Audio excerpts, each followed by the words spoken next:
하나님은 영이시니 예배하는 자가 영과 진리로 예배할지니라. 아멘. 자리에서 일어나셔서 다 함께 찬송가 19장을 부릅니다.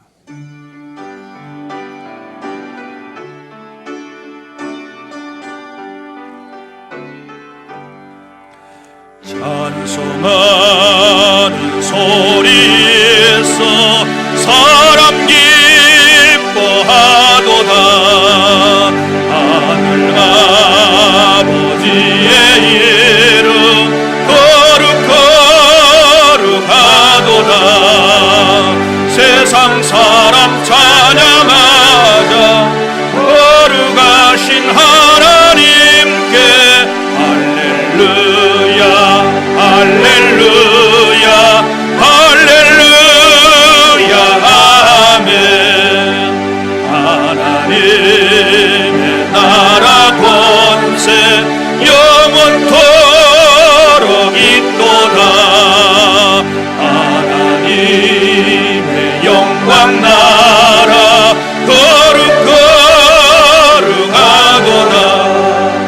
하늘 보좌 계신 주님 세상 주관하시도다. 할렐루야 할렐루야 할렐루야 아멘. 하나님의 크신 섭리 그 뜻대로 되도다. 우리 아버지의 뜻은 거룩거룩하도다. 주여 속히 임하셔서 기쁜 날을 주옵소서.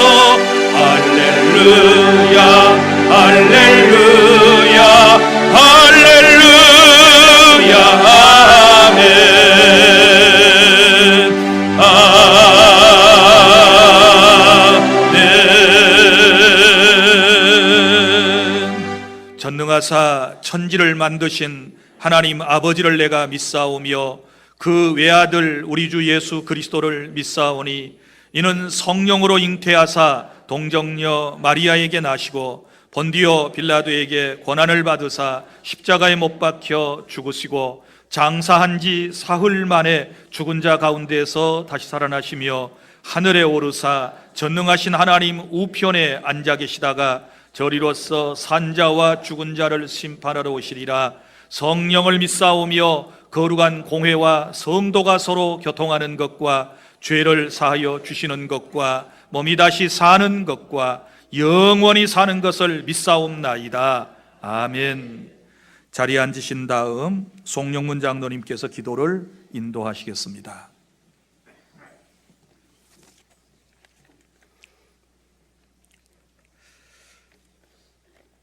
거룩하신 하나님 아버지, 설 연휴를 주님의 은혜 가운데 잘 보내게 하시고 부족한 저희들을 은혜의 자리로 불러주셔서 예배하게 하시니 감사와 찬송과 영광을 올려드립니다.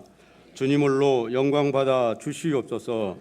하나님 아버지께서는 저희 모두에게 각별한 은혜와 사랑으로 배려해 주셨지만 죄인된 저희들 주님의 귀한 사랑을 깨닫지 못하고 세상과 주님의 틈바구니 속에서 재물을 겸하여 섬겨왔음을 고백합니다. 또한 세상과 적당히 타협하며 살아왔습니다. 주님, 불쌍한 이 죄인들을 긍휼히 여겨주시고 예수님의 보혈의 피로 깨끗이 씻어 주옵소서. 자비로우신 하나님 아버지, 금년 새해에도 우리 주한교회를 사랑하셔서 주님 앞에 크게 쓰임받기를 원합니다. 저희 각 사람 모두에게 주신 사명 잘 감당하게 하여 참 잘했다 칭찬받는 저희 모두가 되게 하여 주옵소서. 특별히 본당 주한교회와 남악, 용해, 호치민, 캄보디아, 치앙마이에 있는 주한교회 선교사님과 목사님 모두에게 영적인 능력과 권세와 지혜도 주시고 각자 큰 믿음을 주셔서 기도로, 전도로, 헌신, 봉사로 충성된 선한 청지기의 삶을 살아갈 수 있는 건강한 믿음을 허락하여 주옵소서. 성령 안에서 한 목표, 한 뜻을 이루어가는 주안의 가족들이 다 되게 하여 주옵소서. 사랑이 많으신 하나님 아버지, 분단된 이 민족의 아픔을 기억하시고 주님의 말씀 한마디로 통일이 이루어지게 역사하여 주옵소서. 모든 영광을 주님 홀로 받아 주옵소서. 이 땅에 하나님의 정의와 평화가 세계 열방을 향하여 전파되게 하옵소서. 오늘 또 예배의 자리에 나오지 못한 교우들을 기억하시고 그들에게도 풍성한 은혜를 채워주시고 또 여러 어려운 문제로 고통받는 성도들을 일일이 기억하시어 주님의 위로와 격려가 임하게 은혜를 더하여 주옵소서. 자비로우신 하나님 아버지, 생명의 말씀을 선포하실 우리 목사님에게 갑절의 능력으로 힘주시고 또한 주신 말씀을 듣는 우리 모두에게 하나님의 신령한 비밀을 깨달아 한 주간도 능력 있는 삶을 살아가게 역사하여 주옵소서. 또한 부교역자 모두에게도 주신 사명 잘 감당케 하시어 주님의 뜻을 높이는 복된 사역되게 하여 주옵소서. 이 시간 할렐루야 찬양대 찬양을 기뻐 받으시며 주일마다 예배를 위해 봉사하는 각 기관과 성도들의 이름을 기억하여 주시고 하늘나라에 그 이름들이 기록되는 보배로운 분들 다 되게 하여 주옵소서. 우리를 죄에서 구원하신 예수님의 이름으로 기도하옵나이다. 아멘.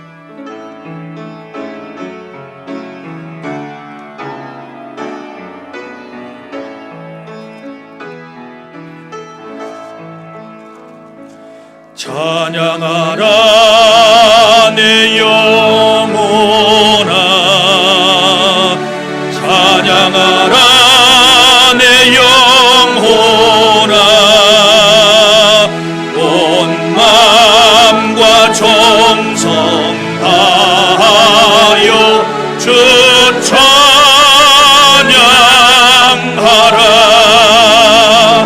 경배하라 내 영혼아, 경배하라 내 영혼아,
하나님께서 오늘 우리에게 주신 말씀입니다.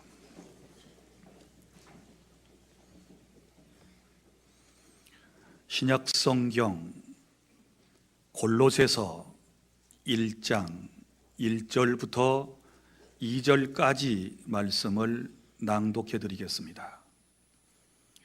하나님의 뜻으로 말미암아 그리스도 예수의 사도된 바울과 형제 디모데는 골로새에 있는 성도들 곧 그리스도 안에서 신실한 형제들에게 편지하노니 우리 아버지 하나님으로부터 은혜와 평강이 너희에게 있을지어다. 아멘.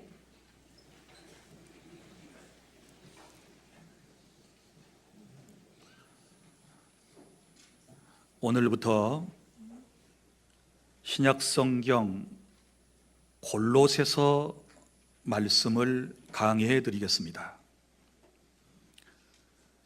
우리가 성경을 연구할 때 특히 바울 서신 등을 살펴볼 때에는 이런 것들을 생각하셔야 합니다. 이 글이 누구에게 어떤 상황에서 무슨 목적을 가지고 쓰여졌는지를 이해하는 것이 중요합니다. 골로새서 말씀을 우리가 읽었는데 이 골로새라고 하는 도시는 어떤 도시인가? 이 도시는 터키의 소아시아 지역 서남쪽에 있는데 그 유명한 에베소로부터 동쪽으로 약 160km 정도 떨어져 있었습니다. 한때는 무역도시로 번창했었지만 바울 당시에는 아주 작은 도시로 남아 있었습니다. 이 도시에는 부르기아 원주민과 헬라 이주민 그리고 유대인들이 섞여 거주하고 있었습니다. 골로새 교회는 바울이 직접 개척한 교회가 아니었습니다. 사도 바울이 에베소에서 3년 동안 목회 사역을 할 때 그곳에서 복음을 들었던 에바브라라고 하는 사람이 복음을 듣고 난 이후에 골로새 지역에 와서 교회를 세웠습니다. 이 교회는 비록 작은 교회였지만 믿음의 질서를 유지하고 복음의 열매를 맺으며 자라고 있는 교회였습니다. 그런데 이때 이단 사상이 침투한 것입니다. 이러한 상황에서 교회를 개척했던 에바브라가 로마에서 가택 연금 상태에 있던 바울을 방문하여 교회의 여러 가지 사정을 전했고 바울이 이 서신을 기록해서 보냈으므로 골로새서를 옥중 서신이라고 부릅니다. 사도 바울이 로마 감옥에 1차 투옥되었을 때 쓴 서신은 여러분이 잘 아시는 것처럼 에베소서, 빌립보서, 빌레몬서 그리고 오늘 이 골로새서입니다. 쓴 시기는 주후 그러니까 서기 62년에서 63년경에 이 서신을 썼습니다. 자, 쓴 목적이 있겠지요. 이 골로새서를 쓴 목적을 6가지로 요약을 할 수 있는데 오늘은 그 강의의 첫 번째 시간이기 때문에 여러분이 귀담아 들으실 수 있기를 바랍니다. 먼저는 그리스도의 탁월성에 대한 이야기입니다. 무슨 얘기인가 하면 이단이 성행하는 이 교회의 문제가 무엇입니까? 예수님을 바로 이해하지 못하기 때문에 생겼던 일 아니겠습니까? 그래서 그리스도가 어떤 분인가 그분의 탁월성에 대하여 설명을 했습니다. 여러분 누구든지 그렇습니다. 예수님을 올바로 이해하고 믿는다면 절대 이단 사상에 빠질 수가 없는 것이지요. 그래서 맨 먼저 그리스도가 어떤 분인지에 대하여 소개를 하고 있고, 그 다음에 두 번째는 그리스도의 구속사역의 완전성에 대하여 말씀을 하고 있습니다. 당시에 이 교회에 침투했던 이단들의 이야기는 무엇입니까? 구원받기 위해서는 에바브로가 전한 복음, 곧 예수님을 믿음으로만 구원받는다라고 하는 사실을 부족하게 생각을 하고 율법을 지켜야 하는 것이고, 때로는 천사도 숭배를 해야 하고, 또 금욕주의적인 삶을 살아야 한다, 이렇게 가르쳤던 것입니다. 자, 이러한 잘못된 신앙에 대해서 바울은 지적을 해야 했습니다. 무슨 얘기인고 하면, 죄인된 인간이 구원받기 위해서는 그 어떤 보충물이 필요 없다. 예수님을 믿기만 하면, 나의 죄 때문에 십자가에서 피를 쏟고 죽으신 그분을 믿기만 하면 누구나 구원받을 수 있다라고 하는 그리스도의 구속사역의 완전성에 대하여 설명을 하고 있습니다. 그리고 또 세 번째 이유는 성도는 끝까지 그리스도를 붙들어야 한다. 자, 성도는 그리스도와 함께하며 그분의 다스림을 받고 영적 양분을 공급받아야 한다는 사실을 말씀을 하고 있습니다. 아무리 세상이 혼란스럽고 이단들이 활개를 친다 할지라도 진정한 성도는 끝까지 그리스도만을 붙잡아야 된다라고 하는 말씀입니다. 그리고 네 번째 메시지는 그리스도의 고난에 동참하는 교회의 일꾼의 자세에 대해서 말씀을 하고 있습니다. 곧 교회를 위해서 수고하고 고난당하는 것은 그리스도의 고난과 수고에 동참하는 일이다 라고 하는 것을 말씀을 하고 있고, 그 다음에 다섯 번째는 종교적 혼합주의를 경계하라 라고 하는 말씀입니다. 골로새 교회를 위협하는 이단은 크게 헬라의 초기 영지주의, 그리고 유대교의 율법주의, 이런 것들이 혼합되어 가지고 성도들에게 혼란을 가져왔고 교회를 무너뜨릴 기세로 역사하게 되었던 것입니다. 그리고 또한 여섯 번째 마지막으로는 이 골로새서의 메시지는 이겁니다. 위의 것을 추구하는 그리스도인의 삶을 말씀을 하고 있습니다. 올바른 교리뿐만 아니라 교리로 확고한 믿음 위에 섰으면 이제는 믿음의 실제 삶에서 윤리적 실천까지를 말씀을 하고 있습니다. 이 여섯 가지가 중요한 골로새서 전체의 말씀이라는 사실을 기억하면서 여러분이 골로새서 강해를 끝까지 경청해 주시기를 바랍니다.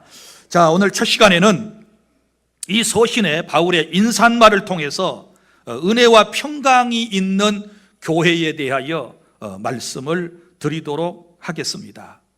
여러분, 지상의 교회는 늘 제가 여러분에게 말씀을 드리지만 완전한 교회, 완벽한 교회는 없습니다.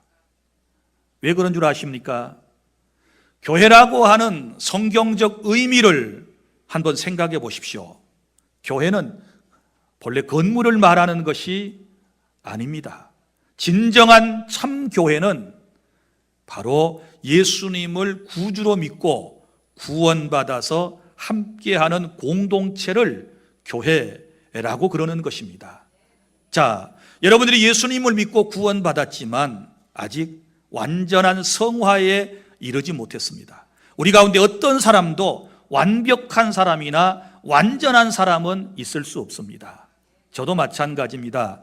제가 목사라고 하는 직무를 맡아서 설교를 하고 있지만 제가 어찌 여러분들이 기대하는 것처럼 그렇게 완벽한 삶을 살 수 있겠습니까? 저 엄청 부족하고 못난 존재이고 실수와 허물로 가득 찬 그런 인생임을 저는 하나님 면전에서 늘 제 자신을 보고 있습니다. 우리 모두가 다 이런 사람들이 오늘 이곳에 모여 있습니다. 예수님께서 말씀하셨습니다. 자, 의사는 병든 사람에게 필요한 것이고 건강한 사람에게는 의사가 필요하지 않다. 예수님께서 말씀하시기를 내가 의인을 부르러 온 것이 아니고 죄인을 불러 회개시키기 위해서 오셨다. 이렇게 말씀을 하시지 않았습니까? 그러니까 교회는 죄인이 모여야 하는 것이고 죄인이 모여서 예수님을 믿음으로 구원받고 하나님의 은혜로 성화의 과정을 지금 거쳐가고 있는, 변하고 있는 그런 과정에 있는 모임이기 때문에 교회 안에 별의별 사람들이 다 있을 수 있습니다.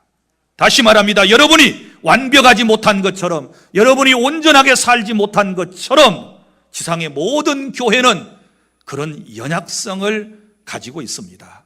자, 골로새서 말씀을 통하여 올바른 교회관이 정립되었으면 하는 바람에서 여러분들에게 몇 개월에 걸쳐서 이제 이 말씀을 계속해서 강론해 드리기를 원합니다.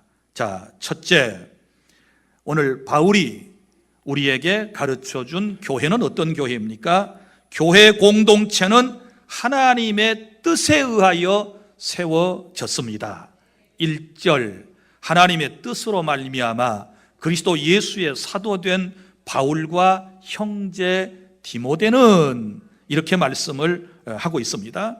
여러분, 다시 말씀드리지만 교회는 예수 그리스도를 구주로 믿음을 통하여 이제 구원받은 사람들의 모임이라고 말씀을 드렸습니다. 하나님의 뜻, 곧 하나님의 구원 계획에 의해서 지상의 교회는 세워졌고 우리 교회도 하나님의 뜻에 의해서 세워졌습니다. 하나님의 구원 계획을 한번 들어보시기를 바랍니다.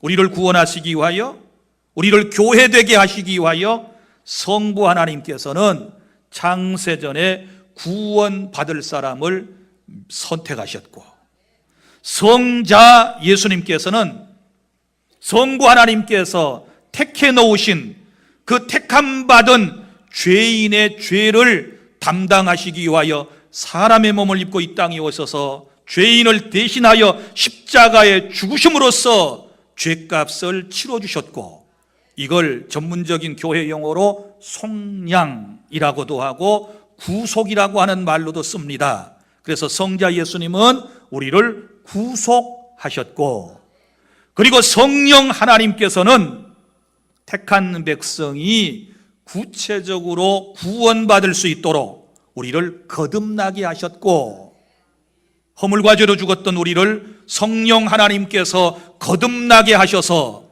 예수님을 믿고 구주로 믿고 예수님을 잘 알게 하시고, 그리고 입술로 예수님을 구주로 시인하게 하시고 우리를 천국까지 성령님께서 이끌어 가심을 믿으시기를 바랍니다. 그러므로 저와 여러분의 구원은 시작되었고 그리고 완성되어져 가고 있다는 사실을 여러분이 믿으시기를 바랍니다. 자, 이러한 우리가 교회가 되어지는 모든 과정을 보면 하나님의 뜻으로 말미암았다.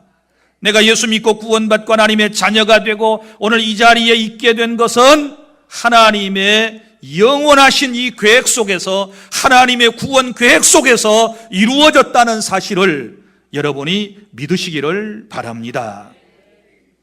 여러분이 예수 믿고 구원받아 이 자리에 있게 된 것은 우연이 아닙니다. 절대로 우연이 아니고 하나님의 특별한 은총을 통하여 우리가 구원의 자리에 있고 오늘 또 이 자리에 있음을 우리는 믿습니다.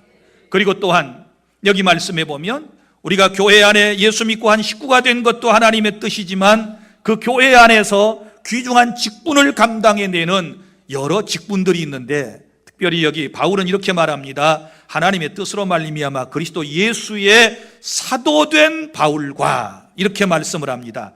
여기 사도라고 하는 것은 직분명입니다. 사도가 누구입니까? 예수님에게 직접 배우고 직접 가르침을 받고 그분의 말씀에 따라서 파송을 받고 나가서 보내심을 받아 사역을 하는 사람을 뭐라고 그러는가 하면 사도라고 그래요. 그러니까 진정한 사도는 예수님의 12제자와 그리고 또 사도 바울을 포함해서 사도라고 그러는 것이지요. 이건 직분이지요. 그리고 또 우리도 이 세상에 살아가면서 교회 안에서 여러 가지 직분을 맡았습니다. 저는 목사이고 여러분 가운데는 장로님도 권사님도 안수 집사님도 또 서리 집사님들도 교회 안에 찬양대도 교사도 여러 가지 일을 맡은 직분들이 여러분들에게 있으실 겁니다. 그런데 이런 모든 것들이 우연히 되어진 게 아니고 하나님의 뜻으로 말미암아 되었다는 사실을 믿으시기를 바랍니다. 이걸 먼저 여러분이 확신하지 아니하면 절대로 올바른 교회관을 확립할 수 없고 교회를 사랑할 수가 없는 것입니다. 그리고 또 보세요. 여기 지금 사도 바울이 특별히 자신의 사도성을 강조하고 있거든요. 그리스도 예수의 사도된, 왜 사도라는 말을 굳이 여기에 직분을 넣었을까요? 여기에는 이런 이유가 있었기 때문입니다. 자, 보십시오. 당시 골로새 교회가 영지주의, 헬라 철학의 산물인 영지주의의 영향을 받아서 바울에게 복음을 받아서 교회를 세우고 전하는 에바브라의 가르침에 대하여 부족하다고 생각을 했습니다. 에바브라의 가르침을 온전한 하나님의 말씀으로 제대로 받아들이지를 못했습니다. 그러면 어떻게 되겠습니까?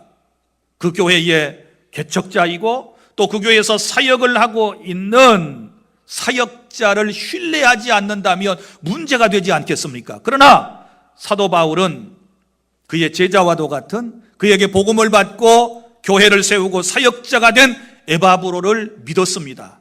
그래서 그를 지원하기 위해서 어떤 말을 합니까? 내가 하나님께로부터 임명을 받은 사도인데 에바브라가 나에게 복음을 들었고 나에게 들은 그 복음을 여러분들에게 골로새 교회 성도들에게 전달한다라고 하는 것은 곧 하나님의 말씀이기 때문에 의심할 여지가 없다라고 하는 것을 지금 얘기를 하고 있는 것입니다. 그래서 사도성에 대해서 얘기를 해요. 저는 예전에 저를 포함한 목사님들이 목사님을 소개할 때 어떤 프로필을 쭉 소개할 때 처음에 이해를 잘 못했어요. 목사님에게 무슨 프로필이 필요한가? 보면은 뭐 어디 학교를 나왔고 무슨 일을 했고 지금 사역을 뭘 하고 있다라고 하는 거 굉장히 저는 인간적인 거로 생각이 됐었거든요. 그런데 이제 와서 깨달아지는 것이 있어요. 프로필이 중요하겠구나. 왜냐하면 보세요. 어떤 목사님이 우리 교회에 오셔서 말씀을 전하실 때 제가 여러분에게 아무 소개도 않고 예를 들어서 홍길동 목사님께서 오늘 말씀해 주시겠습니다 라고 얘기를 하면 처음 본 목사님에 대해서 여러분은 경계심과 그리고 불신의 어떤 눈초리로 바라보게 돼요. 그렇지 않습니까? 그런데 제가 그분이 메시지를 선포하기 전에 그분에 대해서 쭉 이렇게 설명을 한다고 칩시다. 이 목사님께서는 한국에서 유명한 대학을 졸업하시고 총신대 신대원을 우수한 성적으로 졸업하셨고 40일 금식 기도를 하고 지금 어느 교회를 맡고 있는데 그 교회 성도 수가 한 5만 명 넘습니다. 아주 바쁘시고 귀한 목사님께서 시간을 내셔서 우리 교회에 오셨습니다 라고 운을 떼고 여러분에게 소개를 해드리면 여러분의 눈빛이 쫙 달라져요. 예를 들어서 전라남도 신안군 어디 섬에 있는 목사님이 오셔서 말씀을 전하겠습니다 이러면 여러분들의 이 모습을 보면 은근히 무시하는 듯한 모습이 보여요. 그런 사람은 주로 설교 시간에 고개를 떨구고 자요. 그런데 제가 어떤 목사님에 대하여 프로필을 이렇게 딱 소개를 하면 귀가 쫑기돼가지고 한 말씀이라도 유명한 목사님에게 더 들으려고 경청하는 것을 제가 피부로 느껴요. 자, 세상에 땅 위의 교회에서는 이런 것도 필요한 거예요. 그래서 골로새 교회가 다시 말하지만 에바브로에 대한 이 사역에 대하여 확신을 갖지 못하게 되니까 그에게 복음을 전했던 가르쳤던 사도 바울이 자기 사도성을 먼저 얘기하고 그리고 지금 지원을 하고 있는 것입니다. 이럴 때 그들의 마음속에 주의 종에 대한 신뢰감이 생겼으면 하는 그런 바람이 깔려 있다는 사실을 우리는 여기서 알 수 있고, 고로 에바브로의 복음이 나에게서 받은 것이라면, 나는 하나님께로 받은 것을 전했고 그것을 에바브로가 받아가지고 또 전한 것이라면 그 복음은 고귀한 것이고 곧 하나님의 말씀이다 라고 하는 것을 증거하고 있는 말씀이 바로 이 본문의 말씀인 거거든요. 곧 제자를 세워주는 그런 말씀이에요. 그리고 또 뒤에 보세요. 어떤 말씀이 나옵니까?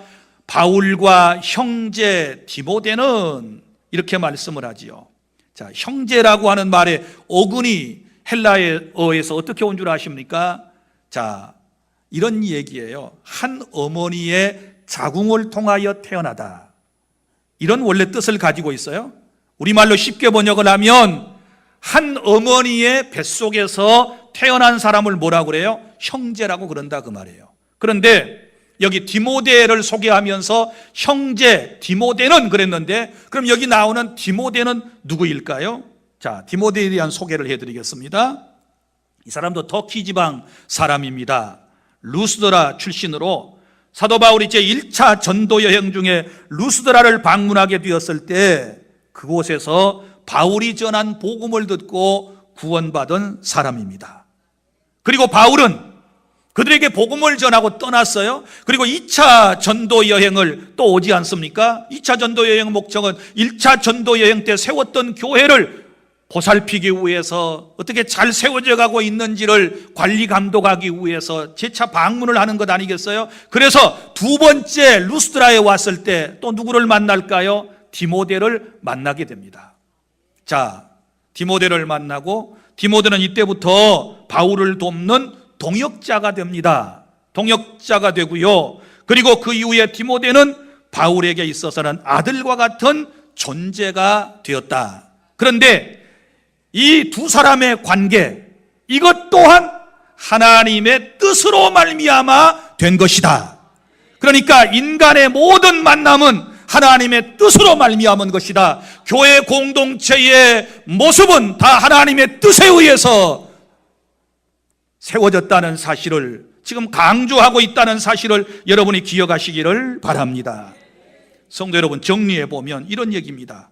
에바브라가 바울을 만나 복음을 받고 골로새 교회를 세우고 교회 사역자가 된 것도 하나님의 뜻이요, 디모데가 바울을 만나 예수님을 영접하고 동역자가 되고 믿음의 아들이 된 이것도 하나님의 뜻이라는 것을 강조하고 있습니다.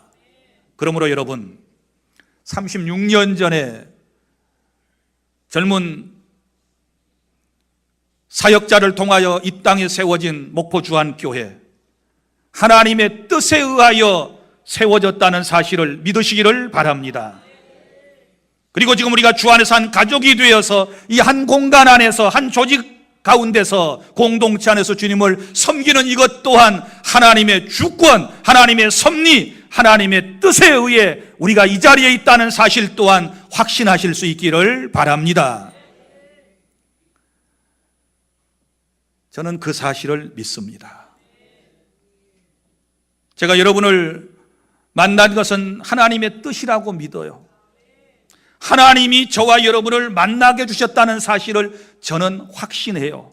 그래서 누구든지 우리 교회에 등록 카드를 제출하면 그 순간부터 저는 그 성도에 대한 책임을 져야 한다는 이런 마음을 가지고 있습니다. 하나님께서 내게 보내셨다.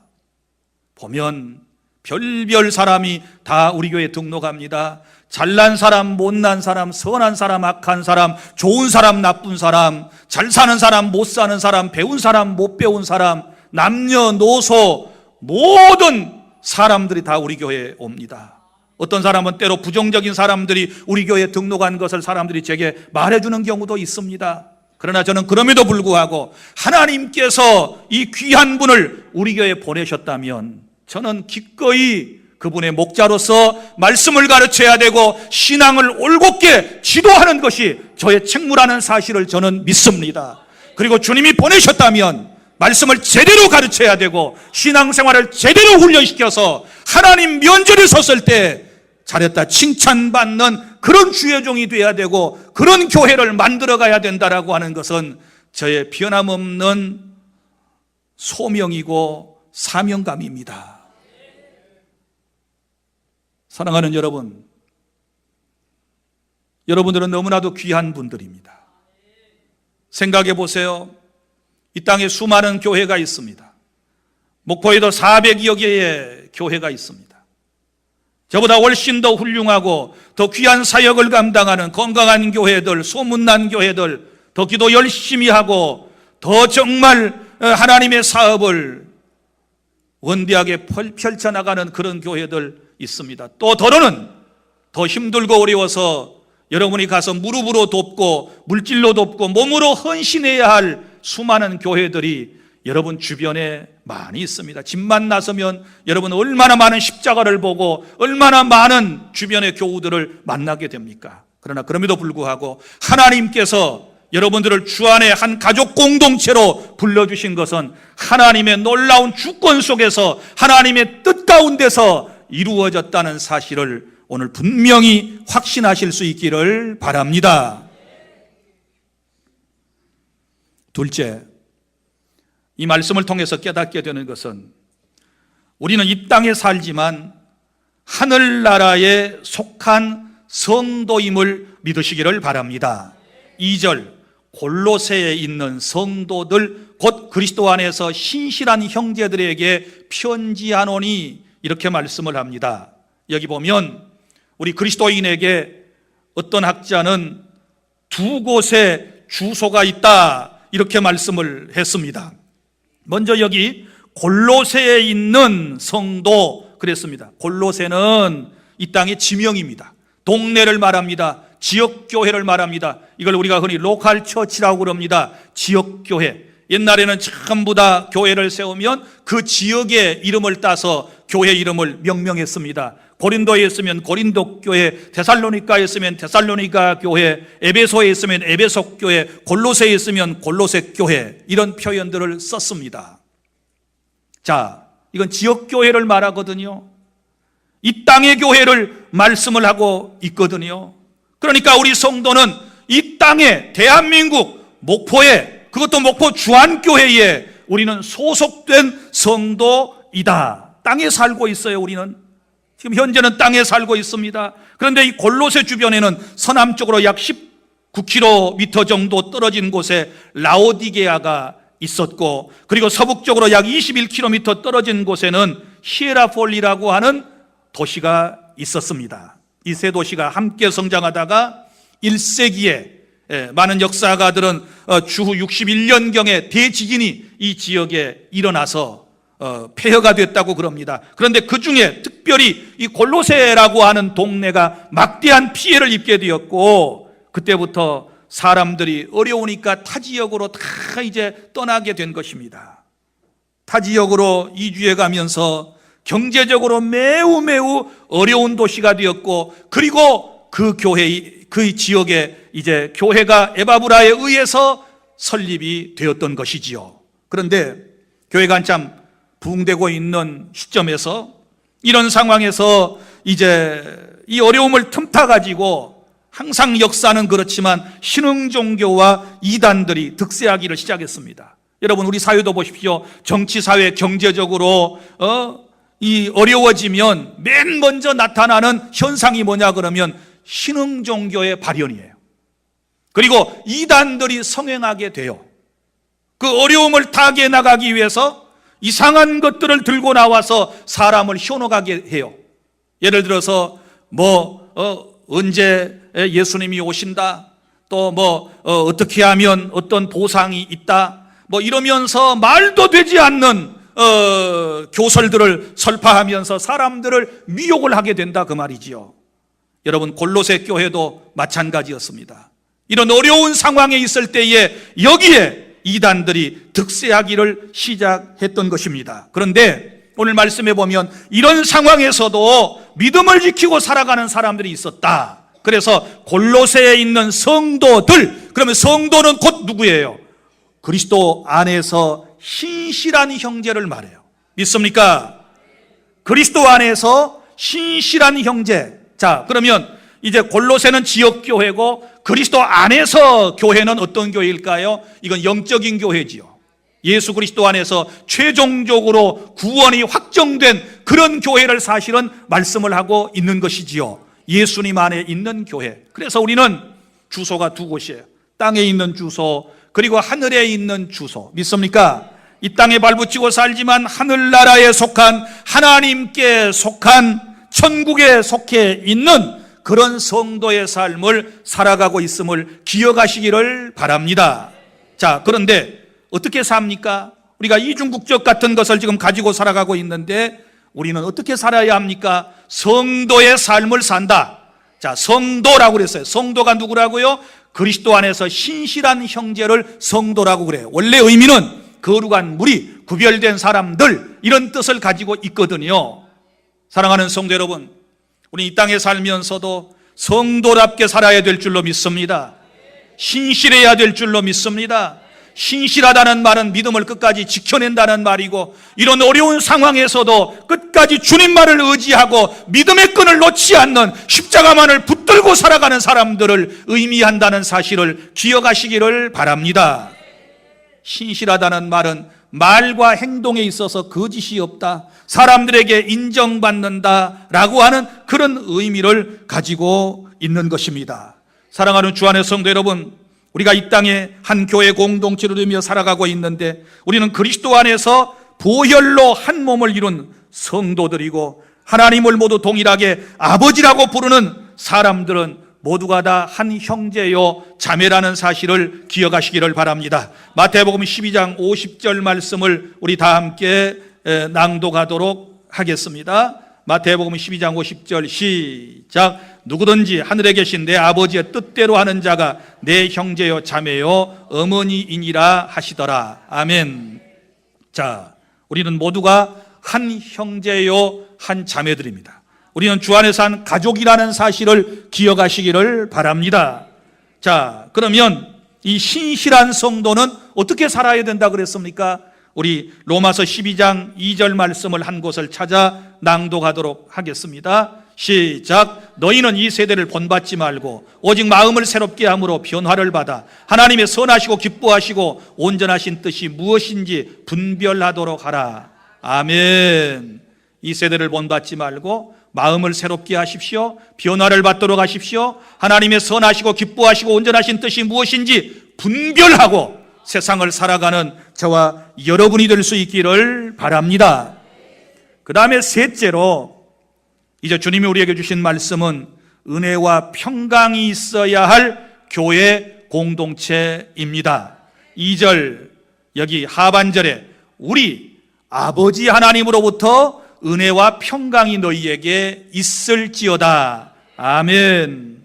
여러분, 교회 공동체가, 지상에 있는 교회 공동체가 사람이 많이 모이고 넘치는 것 중요합니다. 교회 재정이 풍부한 것도 중요합니다. 그리고 그 교회가 유명세를 타서 널리 세상에 알려지는 것도 중요합니다. 그러나 그보다 더 중요한 것이 있는데 그 교회 안에 은혜와 평강임을 믿으시기를 바랍니다. 아무리 외향적인 모든 것을 다 갖추었어도 은혜와 평강이 없는 교회는 무너집니다. 은혜와 평강이 없으면 하나님이 기뻐하시지 않습니다. 우리의 개인의 삶도 마찬가지입니다. 여러분, 건강하셔야 돼요. 재물도 풍성해야 돼요. 부귀와 영화도 누리면서 살아가는 것은 죄가 아닙니다. 그러나 그보다 더 중요한 것 있는데 은혜와 평강이 넘칠 수 있기를 바랍니다. 사도 바울이 쓴 편지의 특징은 인사말이 거의 비슷해요. 대부분 은혜와 평강이 너희에게 있을지어다, 이렇게 얘기가 시작됩니다. 그러면 은혜는 무엇이고 평강은 무엇인가에 대해서 간략하게 설명을 드리도록 하겠습니다. 먼저 은혜라는 말로 인사말을 했는데 이 은혜는 헬라 사람들의 인사말입니다.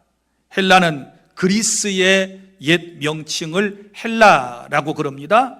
이 헬라 사람들은 만나면 카리스, 은혜가 있기를 바랍니다, 은혜를 축복의 말로 사용을 했습니다. 영어로는 여러분이 잘 아시는 grace, 바로 은혜, 우아함, 뭐 여러 가지 뜻을 가지고 있습니다. 그런데 이 그리스 사람들은 여신을 부를 때도 여신 가운데 이 카리스라고 하는 이름을 사용합니다. 카리스? 이게 단수로 한 사람 한 사람을 말할 때는 여신을 카리스 이렇게 얘기하지만 복수형이 될 때는 죄송해요, 카리테스 이렇게 얘기를 해요.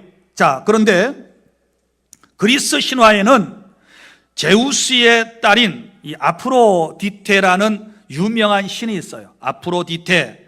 자, 사랑과 미의 여신인데 이 여신을 수종드는 세 신이 있어요. 세 여신이 있어요. 이걸 줄여서 이제 전문적인 용어로 삼미신 이렇게 얘기하는데 요 신들을 얘기할 때는 카리테스 이렇게 얘기해요.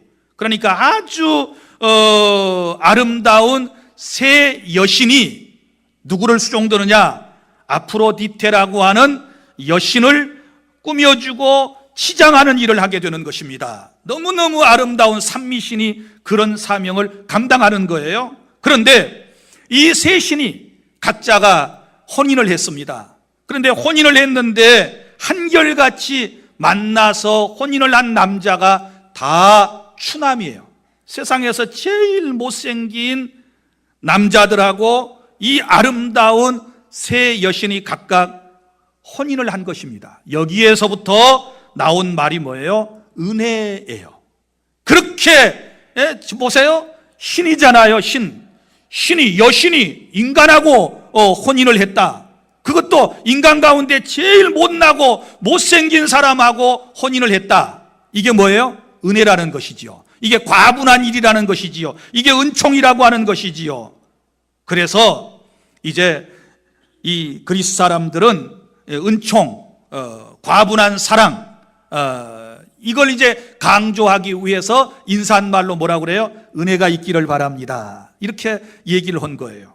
그러면 이 말은 원래 기독교 용어가 아닌 것입니다. 이것은 세속적인 사고를 가진 바로 이 그리스 사람들이 썼던 말입니다. 그런데 사도 바울은 이 말을 그대로 가지고 들어와서 하나님께서 우리에게 주신 구원의 은총으로 발전시켜서 지금 사용을 하고 있다는 것입니다. 생각해 보십시오. 우리는 정말 하나님 보실 때에 못난 인생입니다. 정말 하나님과 상대가 안 되는 인간과 피조물이 어떻게 상대가 되겠습니까? 아무런 가치도 없는데 사랑받을 가치도 없고 구원받을 가치도 없고 그럼에도 불구하고 일방적으로 하나님께서 우리를 사랑하셔서 우리에게 구원 계획을 가지고 창세전에 택하시고 성자 예수님 2000년 전에 인간으로 오셔서 우리의 죄 때문에 십자가에 죽어주시고 보혜사 성령 하나님께서 오셔서 예수님을 믿고 알게 해주시고 구원의 은총에 이르게 하셨으니 이것이 카리스 은혜인 줄 믿으시기를 바랍니다. 이런 은혜가 우리 주 안의 모든 성도들에게 넘치시기를 바랍니다. 이 은혜 아니면 우리는 구원받을 수 없습니다. 이 은혜로 저와 여러분이 덮어져야 될 줄로 믿으시기를 바랍니다. 이 은혜 속에 젖어 살아가는 것이 진정한 교회의 모습인 줄로 믿습니다. 내가 잘나서 똑똑하고 뭘 갖추고 했기 때문에 사랑을 받았다라고 생각하는 것은 그건 진짜 은혜를 받은 사람의 모습이 아닙니다. 우리는 아무런 자격도 없습니다. 그런데 주의 은혜로 우리는 사랑받고 구원받고 이 자리에 있게 되었으니 이 은혜가 다시 한번 여러분에게 말하지만 넘치시기를 바랍니다. 그 다음에 평강이라고 하는 말이 나옵니다. 이 평강이라고 하는 말은 이스라엘 사람들의 인사말입니다. 이스라엘 사람들의 인사말인데 이스라엘 사람들은 만나면 서로 뭐라고 그래요? 샬롬 그래요. 샬롬. 참 좋아요. 우리나라 말 천천히 하면 살롬. 죽을 놈 아니고 살롬. 샬롬. 샬롬이라고 하는 말은 평화라는 뜻입니다. 우리나라 말로 번역을 하면 안녕이라는 말입니다. 안녕. 평안하시기를 바랍니다. 샬롬 이렇게 인사를 하죠. 이게 이제 히브리 말이 유대인들의 말이 헬라 말로는 뭐냐? 에이레네라는 말이에요. 에이레네. 그래서 이 샬롬, 에이레네, 이 은혜가 넘치기를 바란다. 이렇게 얘기를 하는 거예요. 그런데 왜 이스라엘 사람들은 만나면 샬롬 그러는가 그러면 이분들의 삶의 모습을 봐요. 평화가 없었어요.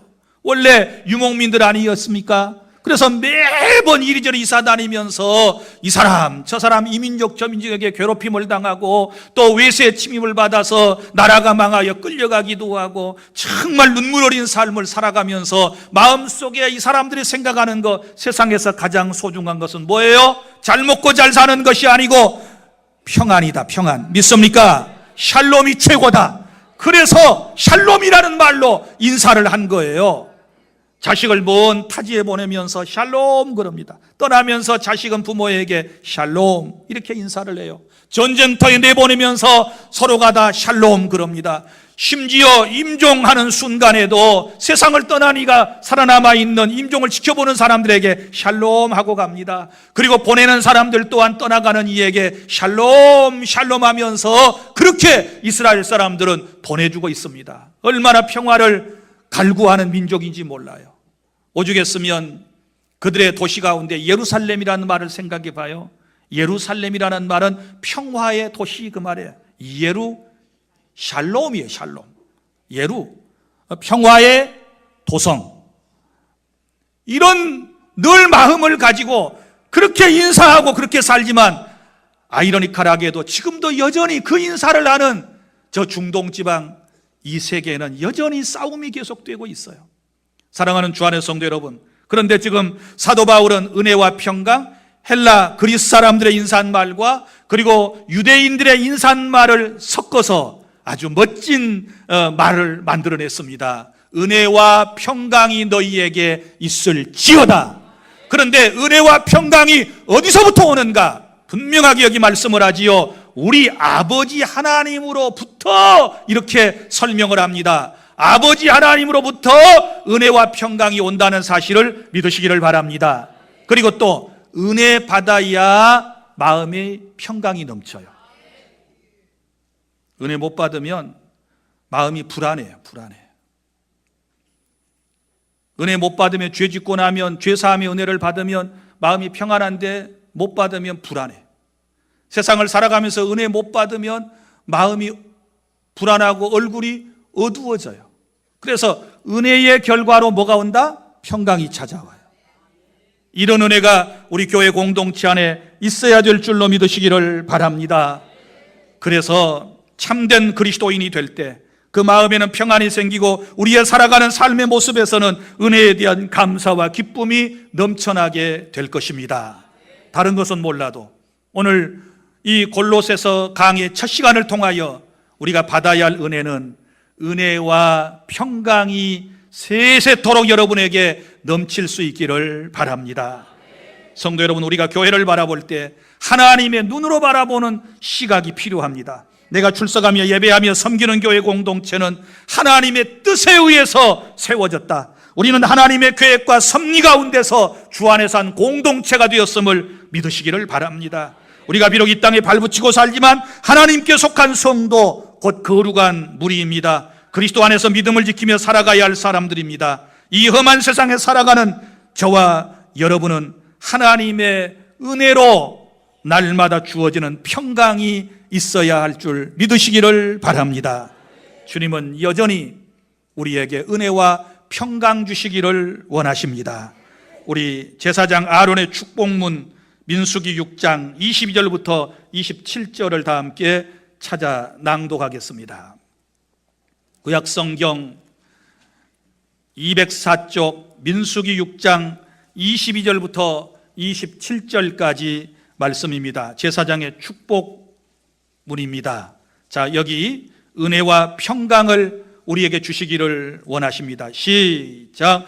여호와께서 모세에게 말씀하여 이르시되 아론과 그의 아들들에게 말하여 이르기를 너희는 이스라엘 자손을 위하여 이렇게 축복하여 이르되 여호와는 내게 복을 주시고 너를 지키시기를 원하며 여호와는 그의 얼굴을 내게 비추사 은혜 베푸시기를 원하며 여호와는 그 얼굴을 내게로 향하여 드사 평강 주시기를 원하노라 할지니라 하라. 그들은 이같이 내 이름으로 이스라엘 자손에게 축복할지니 내가 그들에게 복을 주리라. 아멘. 여러분들에게 은혜와 평강이 넘치시기를 바랍니다. 이 말씀이 여러분의 삶에 꼭 이루어질 것입니다. 이제 우리 선교단 나오셔서 이 가사를 찬양으로 하나님께 먼저 올려드리고, 그 다음에 우리 찬송은 620장은 이거 끝나고 난 다음에 부르면서 헌금을 하나님께 드리도록 하겠습니다. 여호와는 너에게 복을 주시기를 원하며 너를 지키시기를 원하며 여호와는 그 얼굴을 너를 향하여 드사 은혜와 평강 주시기를 원하노라. 너무나도 소중한 말씀입니다.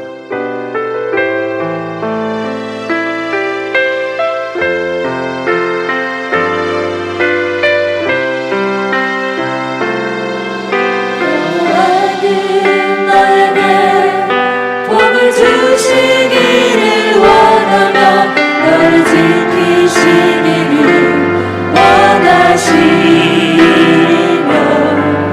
여호와는 그 얼굴 너를 향하여 드사 은혜와 평강 주시기 원하노라.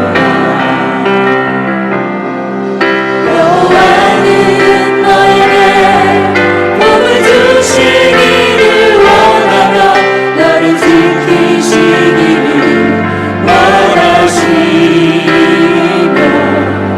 여호와는 그 얼굴 너를 향하여 드사 은혜와 평강 주시기 원하노라.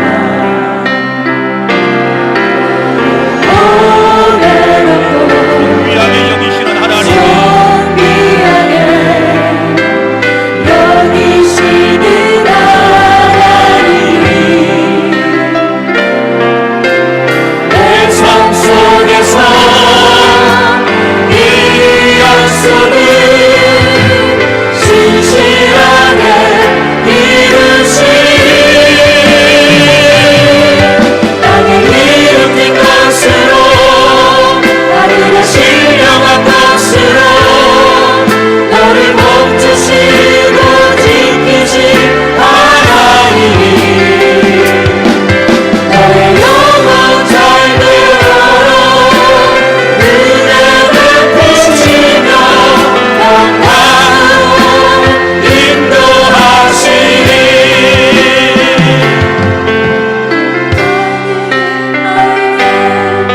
복을 주시기를 너를 지키시기를 원하시니 너를 지키시기를 원하시며 여호와는 그 얼굴을 너를 향하여 드사 너를 향하여 은혜와 평강 주시기를 원하노라. 우리에게 가장 필요한 것은 은혜와 평강입니다. 길도 부귀와 영화도 돈도 아니라 은혜와 평강이 우리에게 필요한 시점입니다.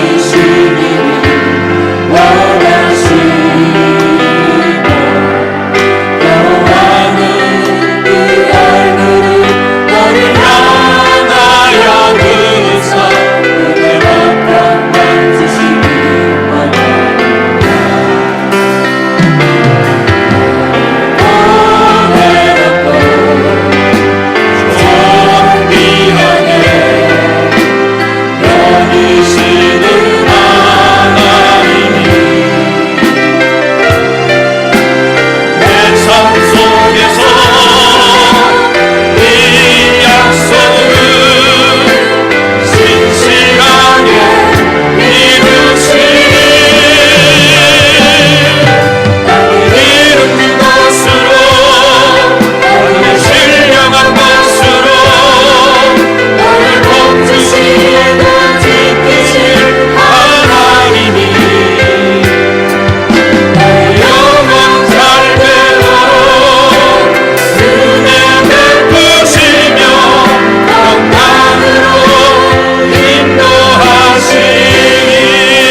함께 합심으로 기도하기를 원합니다. 하나님은 우리에게 은혜와 평강 주시기를 원하신답니다. 은혜와 평강이 넘치는 내 삶과 우리 교회가 될 수 있도록 이 시간 다 함께 기도하십시다. 우리가 소 존귀하신 우리 아버지 하나님, 은혜와 사랑을 감사합니다. 우리 주 안에 모든 성도의 마음속에 은혜가 넘치기를 원합니다. 평강이 넘쳐나기를 원합니다. 은혜와 평강을 약속해 주셨사오니 하나님의 은혜로 우리를 덮어주시고 우리가 은혜 받고 난 이후에 우리의 마음이 평안해지게 하여 주시옵소서. 주님, 약속하신 말씀대로 우리에게 은혜와 평강을 넘치게 하여 주시기를 원합니다. 다른 그 어떤 것 구하는 것보다도 은혜와 평강이 있기를 원하시는 주님, 우리의 마음속에 평안함을 허락하여 주시옵소서. 우리 교회 공동체가 하나님의 뜻으로 말미암아 되어진 것이고 우리는 발붙이고 이 땅에 살아가지만 하나님께서 간 거룩한 물이기 때문에 신실한 믿음을 지키며 살아가게 하여 주시고 이 험한 세상을 살아갈 때 하나님의 은혜와 평강이 우리의 마음속에 넘쳐나게 하여 주시옵소서. 하늘 평안을 허락하여 주시옵소서. 주님, 우리를 지켜주시고 우리를 하나님께서 인도해 주실 것을 믿습니다. 하나님 감사합니다. 주님이 약속하신 은혜와 평강을 우리 주 안의 모든 사람들에게 허락하여 주시옵소서. 세상의 그 어떤 것보다도 우리에게 소중한 것이 하나님의 은혜입니다. 은혜로 우리를 덮어주시옵소서. 추하고 못난 우리들을 주님은 신부 삼아 주시고 우리로 하여금 구원받고 하나님의 자녀 되게 해주신 이 은혜와 사랑 항상 지속되게 하여 주시옵소서. 은혜 받은 결과로 내 마음이 평안하게 하시고 아버지 하나님 불안한 마음, 염려되는 마음 다 사라지게 하여 주시옵소서. 하나님으로부터 오는 은혜와 평강이 주 안의 성도들에게 넘칠 줄 믿습니다. 예수님 이름으로 기도하옵나이다. 아멘. 찬송가 620장 부르며 봉헌하겠습니다.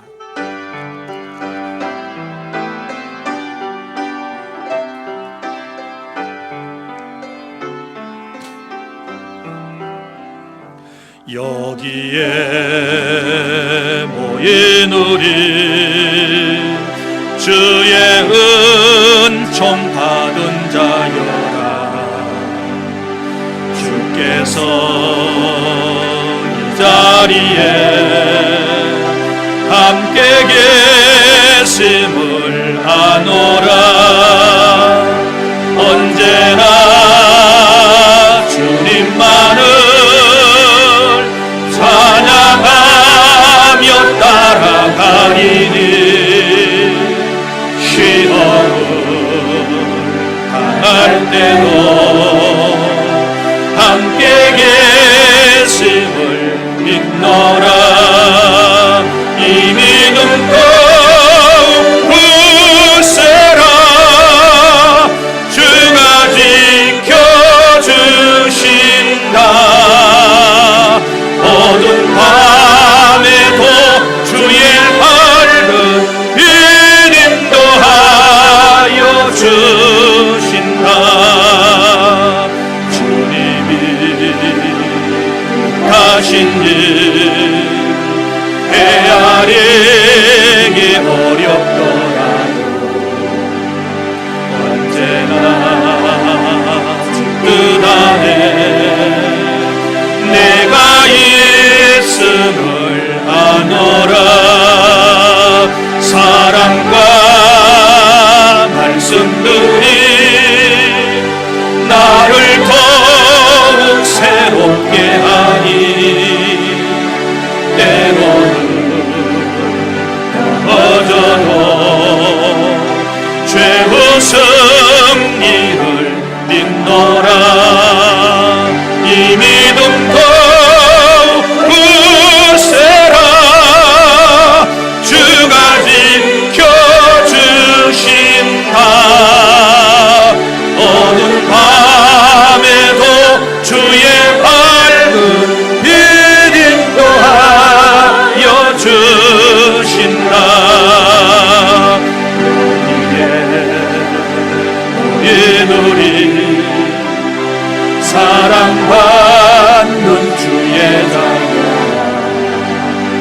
주께서 뜻하신 바 우리 통해 펼쳐 지신다. 고통과 슬픔 중에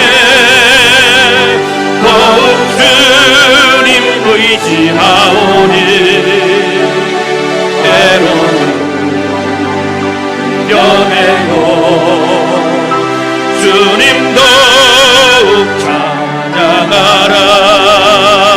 이 믿음 더욱 굳세라. 주가 지켜주신다. 어두운 밤에도 주의 밝은 빛 인도하여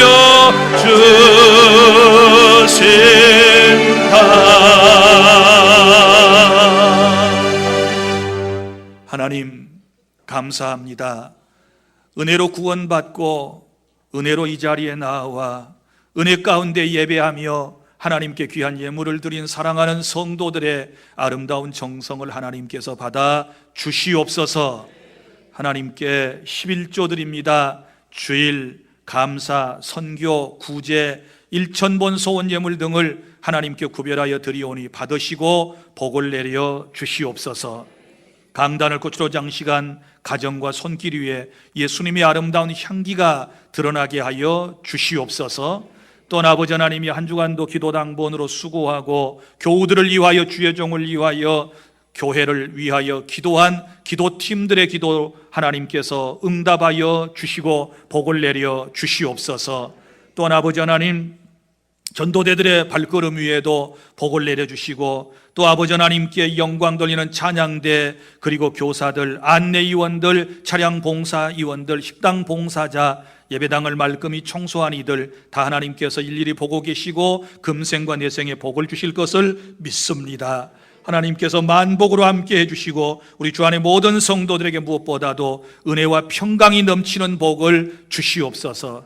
많이 쌓아놓고 높은 자리에 앉아서도 마음이 불안하면 무슨 소용이 있고 아버지 너른 집에서 아버지 온갖 세간을 다 갖춰놓고 산다 할지라도 은혜가 없고 마음에 평안함이 없으면 그것이 어찌 복이 될 수 있겠습니까? 우리 주님께서 말씀하신 대로 여호와께서 주시는 복은 우리로 하여금 부하게 하시되 근심이 없는 복을 주신다라고 말씀했으니 우리에게 그러한 평강의 복, 근심이 없는 복을 허락하여 주시옵소서.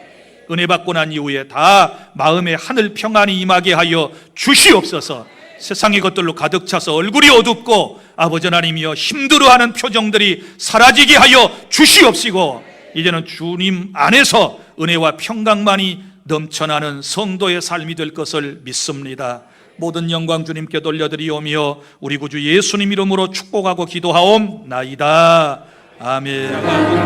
하늘 높이 들고서 주의 군사 대련 예수께 찬송하며 나가세 나가세 나가세 주 예수 나를 위하여 목숨 가지고 바치고 싸움 걸어 나가세 원수들이 뛰고 주의 군대 붙잡고 주의 군대 위에 영하여 분만하여 싸우세 나가세 나가세 주 예수만을 위하여 목숨 가지고 바치고 싸움 걸어 나가세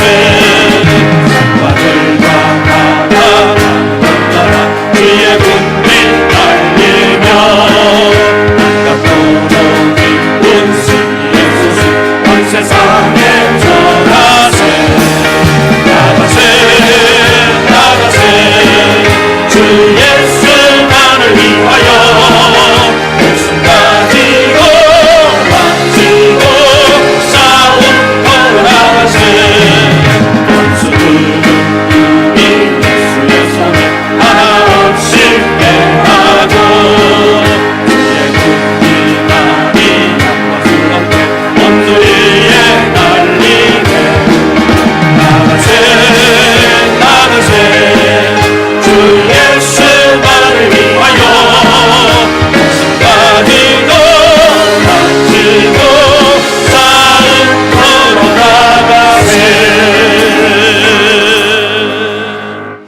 이제는 우리 구주 예수 그리스도의 은혜와 아버지 하나님의 사랑하심과 성령님의 교통하심이 은혜와 평강 가운데 살아가기를 원하는 우리 주 안의 모든 성도들 머리 위에 영원토록 있을지어다. 아멘.